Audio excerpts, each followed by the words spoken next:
Hey everyone, welcome back. It is Monday, Veterans Day here in the United States, which means that many of us are enjoying a 3-day weekend. And for that, I'm very grateful. And I'm also very grateful and want to take a minute just to thank the men, the women, the service people who represent our country and defend us, and their families who sacrifice so much to help the rest of us maintain the quality of life that we enjoy. So thank you so much on this beautiful Veterans Day. I hope you're enjoying time with your families. All right, on Mondays around here, we fix grammar. So I have some more sentences for us to go through. Let's get to it.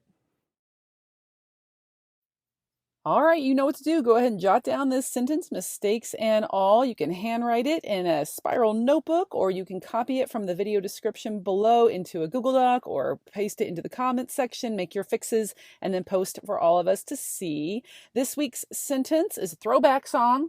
I looked it up. It's from 2002. You know you're old when you're inspired by and think about sentence topics and it comes up with songs from 20 years ago. That would be me. All right, you guys, here we go. Interestingly, the well-known singer Sheryl Crow has unearthed the secret to living a happy, satisfied life. I'll let you know what that is on the next slide, but let's fix this sentence first. Go ahead and hit pause, make your corrections, and then I am here waiting for you when you're ready. All right, we have started with an adverb, and we're going to separate that off from the main sentence with that comma right here.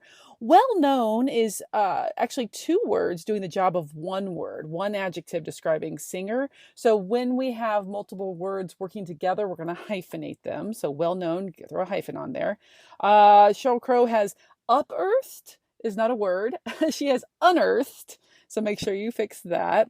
The secret to living a happy, satisfied life. Happy and satisfied are adjectives for life, and they're very similar in weight, meaning, or tone in this sentence. You could almost switch the order, a satisfied, happy life. And when you have those similar stacked adjectives, you separate them with a comma. If you had different adjectives, you would not use a comma. But happy and satisfied, they mean kind of the same thing, the way they're being used here. So we definitely need to have this comma right here. And then satisfied was misspelled. So make sure you have fixed that one. So Sheryl Crow, good friend of mine, middle-aged women that we are. Although I got to say, she looks a little better than I do. Have you seen her arms? Whew. Anyway, what is the secret to a happy, satisfied life, Sheryl Crow? Well, here we go. Next sentence. The secret to finding joy is not in receiving your heart's desire. Instead, Crow explains that happiness comes from wanting what you've got.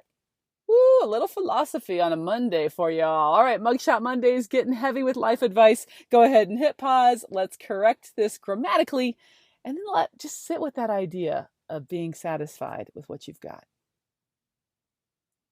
All right, so first one up, I have misspelled receive for you. It's I before E, except after C, except in words like weird and neighbor, because English is weird. But anyway, for words like deceive or receive, it's receive, so make sure you've got that. I've got youre has an extra E in there for no good reason, so make sure you've spelled youre correctly.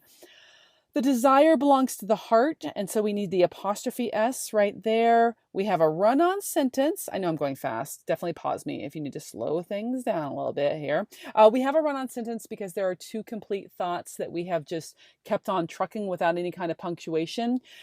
So for this one, I'm going to use a semicolon because the second idea is very closely aligned with the first one. You could do a full stop and capitalize the I in instead, and that would be fine also, but I like the semicolon here. It feels like it's got nice smooth flow. In the second independent clause, Crow explains, you need to separate instead off with a comma because it's its own introductory element for that second little bit.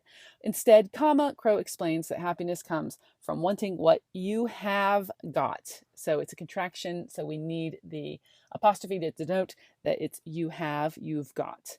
You know what, y'all? That is so true. That is why I put it on here. Do not worry about what other people have. Be so satisfied and grateful for what you've got. And I'm grateful that you are here with me. I'm grateful that I still have the energy in week 14 to keep going. Oh my gosh, this is happening. So thank you for joining me. I'm grateful for you, for all this work. I love the technology that allows us to meet each week like this. All right. More words coming at you. Words on Wednesday. I've got another one that I'm going to film very soon for that. And then Freestyle Friday, like I always do, high school English on YouTube is happening. And I am grateful for all the time that you give me here on the channel. If you could like or subscribe to the channel, that would be amazing. If you can't do that, I get it. You know, that's a big commitment. That's a lot. Like, it's a lot to put yourself out there and say, I actually like grammar. I get it. Like, you don't have to. It's okay. But I still like you, even if you don't like the video. We're cool like that. All right. I will be back on Wednesday. You guys have a great Monday night, and I will see you soon. Peace out.